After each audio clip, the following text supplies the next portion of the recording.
samimi ev sahipliğinden ötürü şükranlarımı sunuyor. Yeni dönemde kendilerine başarılar diliyorum. Ülkelerimiz arasında daha güçlü bağlar tesisini Memleket başçылары, qadırlı bауырлар, ең алдымен ерекше қонақжайлық көрсеткен Қырғызстан президенті Садыр Нұрғожаев Жапаровқа шынайы ризашылығымды білдіремін. Істі ықыласы үшін бір туған қырғыз халқына ерекше алғыс айтамын. Бүгінгі саммит Қырғыз елінің жаңа ақ үйі ынтымақ қоры ғимаратында өтіп жатыр. Құтты болсын деп айтқым келеді. Шын мәнінде көрікті Бішкек қаласында осындай сәулетті әрі зәулім сарайда өтіп жатқан саммиттің мән маңызы айрықша. Алқалы жиын Түркі мемлекеттері ұйымының 15 жылдығымен тұспа-тұс келіп отыр. Бұл мерейлі белес. Осы сәтті пайдаланып, баршаңызға құтты болсын дегім.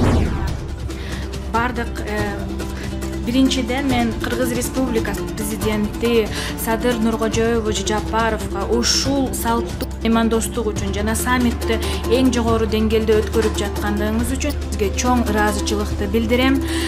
Биринчиден ушул Кыргызстанда өтүп жаткан түптөн түп болгон өзгөчөлүктөрдү, өзгөрүүлөрдү көрүп жатабыз жана боордош калк катары сиздер үчүн аябай сүйүнүп жатабыз.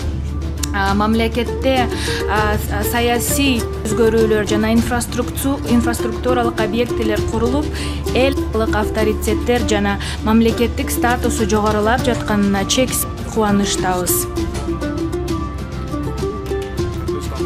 Кыргыз тарапты биздин уюмда төрагалык учурунда ийгиликтерге жетүүгө каалайм.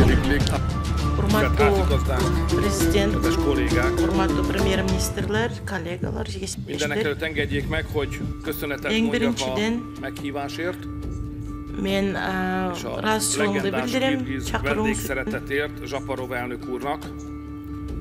Men ушундай пикиндарды сизден белгилүү болгон меймандостугуңуз үчүн да Президент Жапаров сизге айтам. Ушундай мүмкүнчүлүк бергениңиздерге рахмат. Мен келгенге жана силер менен сүйлөшкөнгө эки тараптуу сүйлөшүүлөр алып барганга ыраазымын. 6 жыл мурун мен келдим элем Кыргызстанга келип, ошондо биз Венгрия катары байкоттуу катары кошулдук элек. 6 жыл өттүр андан бери. Азыр эми мен азыркы абалды ошол 6 жыл мурун болгон ситуация менен салыштырсам, мен абдан жакшы чечкендиктерди, өзгөрүүлөрдү байкап жатам. Өлкөңүздө дагы Президент Жапаров алдындагы лидерлердин алдындагы болуп аткан өнүгүүлөрдү жана жактуулардын баарын байкап атабыз.